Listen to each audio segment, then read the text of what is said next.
Welcome to Marketplace Tech Bytes, our weekly review of some of the biggest stories making headlines across the industry. I'm your host, Lily Jamali. This week on the show, more job cuts hit the tech sector. What's drawing Silicon Valley to Middle Eastern money? And we look at Netflix changing its business model yet again. Joining me this week is Natasha Mascarenhas. She is a reporter for The Information. Welcome, Natasha. Thanks for having me, Lily. Super happy to be back on the show. Great to have you back. And as we always do, we're going to start with our bite of the week. This is a number that sums up the week in tech. Natasha, what do you have for us? Because I am a history nerd and always grateful for the teachers that got me that way, I'm going to go with 40, which is because Apple's Macintosh turned 40 this week. It's the longest running product. And obviously I'm using one right now. So very exciting. Yeah. You know, I had meant to bring out my MacBook, which is going on 11 years. So that's like 1/4 of the entire life cycle. That I need to get my average up and then we can celebrate birthdays together. It's had a good run. I'm very careful with it. Well, I have a bite of the week this week as well. Mine is 150 million, as in that is how many active users TikTok has. And get this, that's just in the United States. And this is a company that is now valued at $225 billion.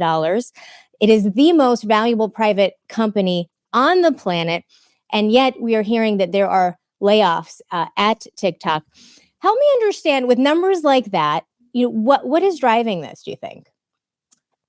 I mean, it's almost becoming, an investor said to me the other day, they were like, I think companies should have like a round of like 3 to 4% layoffs every single year. This is the new way of doing business.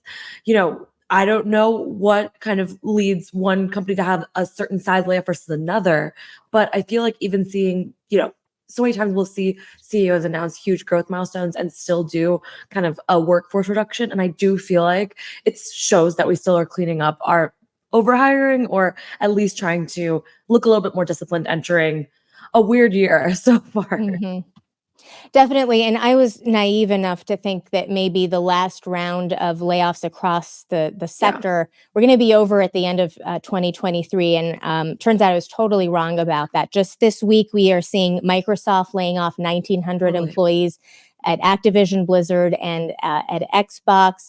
Amazon just 2 weeks ago laid off somewhere on the order of 500 people at Twitch, the video game streaming service. Aurora, the self-driving, trucks company. It's everywhere. IBM. And you just this week broke the story of Techstars. This is the incubator for very young startups based in Boulder, Colorado. They are now announcing layoffs as well. What has struck you about the kinds of jobs we're seeing get cut there? Yeah, I think I think Google's layoffs are interesting to look at in this way. We're seeing, I agree with you. I think we saw very deep layoffs happen, honestly, over the past 1.5 years, 2 years. People thought that was enough, and I think VCs came to their companies and said, have you dug deep enough? And I think founders are looking up, they're seeing the financial forecast for this year, and they're realizing maybe it wasn't. And so they're going towards some of the sectors that don't have to do as directly with revenue, or at least they can make a case that doesn't have to do directly with revenue, and starting there, or at least cutting deeper there. With Techstars, for example, it's a good example of how they're doing layoffs, but in a way that's not directly impacting what their day-to-day business is like, which is their day-to-day business is investing in startups. They want to still invest in more startups in 2024 than ever before. And so the layoffs actually were around their support and operations team, which to me shows like we're seeing some of like the nice to have jobs, get targeted right now. And I'm sure AI is not helping either. That's right. I've been very eager to talk with you this week about a story from Bloomberg by reporter Julia Love. There, Google's Moonshot Factory, X, also laying off dozens of people. And not only that, it's also ramping up discussions with venture capitalists and outside investors, according to Julia's reporting. This, to me, seems like a huge change at a place that was all about taking huge chances. Totally. I mean, it shows you that a company like Google can be susceptible to pressure right now. A lot of people would say that of all places, yeah, Google feels like a stable place to work. X has always been this interesting, experiment by them because it was pursuing wild projects like self-driving cars, balloons, a bunch of things. But I think even when you're coined an experimental lab, you need to show that you can, back and support real and, profitable businesses, which again, sign of the times. It truly, it's never lied about who it was. And even then it's being impacted. Yeah. This was the brainchild of Larry and Sergey. And according to Julia, the old way just wasn't yielding enough durable businesses, at least not so far. Well, for our next story, we're going to stick with the theme of funding, which you've been looking at in the Middle East specifically. What is drawing Silicon Valley to money from that part of the world? You've been writing about the procession of tech bros going from Silicon Valley to especially Saudi Arabia to raise money. What's the story there? It's in some ways it's a story that we've seen play out and really change over the past 2 years. There was a point in which Silicon Valley would never advertise its relationship with Saudi Arabia, and then it suddenly changed for reasons that we're still putting together now. I mean, what I understand and from talking to a bunch of sources, it is the capital in the region that is so alluring. And if we think about the US VC landscape right now, or the US, experimental bets not paying off or not being funded as much anymore. If you're looking for a big check, the sovereign wealth funds that are connected to a bunch of countries in the region are a place to go. Of course, like Saudi Arabia is one of them, but every sovereign wealth fund is different. And I do think that's something that, I think about a lot, which is like, it is different to take money from Dubai versus Abu Dhabi versus Saudi Arabia versus Qatar. Yeah, and as you describe, the grim landscape here at home, on the other side of the ocean in the Middle East, you're seeing, oil prices have been very high, really since Russia's invasion of Ukraine, and so they have petrodollars to spend. And of course, Saudi Arabia specifically has done everything it can by way of its de facto leadership of OPEC to keep those oil prices high. What I found so interesting about your piece in the information on this topic was you write about 2018 when Crown Prince of Saudi Arabia, MBS, Mohammed bin Salman, ordered the murder of dissident Jamal Khashoggi, and how that moment changed the appetite from American tech investors when it came to taking Saudi money. That was intriguing to me because at the time anyway, I did not get the impression that the appetite had changed all that much. Yeah, I mean, it almost is as if the appetite didn't change, but the optics and the, you know, how vocal you are about going to Saudi began to change. And so we'd still see, some of the biggest companies raise money from the region, whether it's WeWork. I mean, in Elon Musk's latest Twitter bid, we saw Qatar participate. I mean, there's been big companies take money from the region, but I think they were more careful about it, probably for a variety of reasons, including the murder of the journalist. Yeah.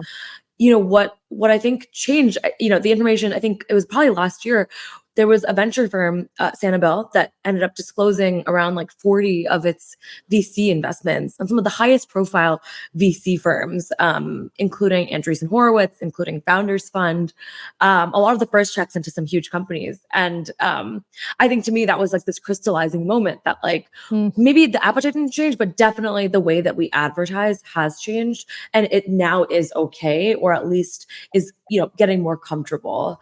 And listen, for what it's worth, like it is formal, it has formalized its investments.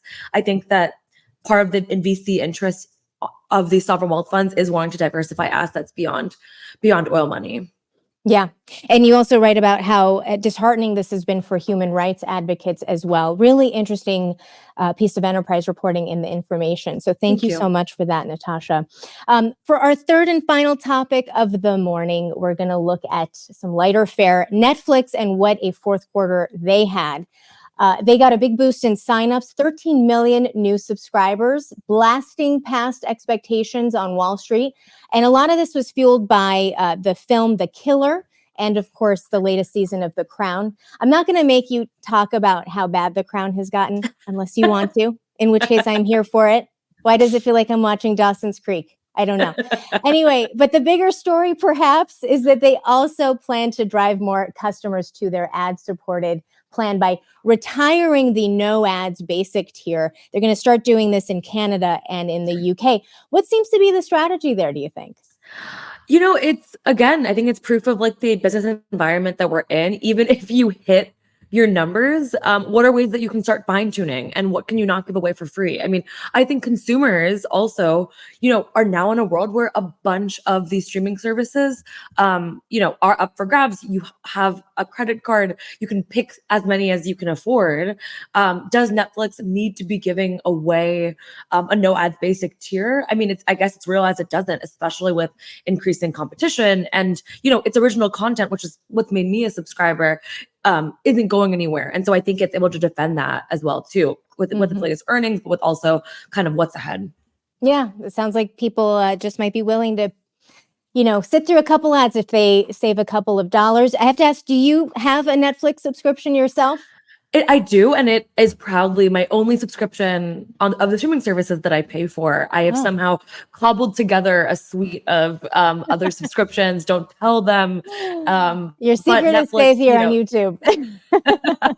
Netflix has made its way. I think Apple TV, when Shrinking season 2 comes back, will also get my money. All right. Well, we're going to have to talk more about your favorite shows and what not to watch. You already know my picks on that. Thank you so much. It's so great to have you back. Thank you so much. Take care. That was Natasha Mascarenas of The Information. Thanks to all of you for watching here on YouTube. Jesus Alvarado produced this week's episode, and I am Lily Jamali.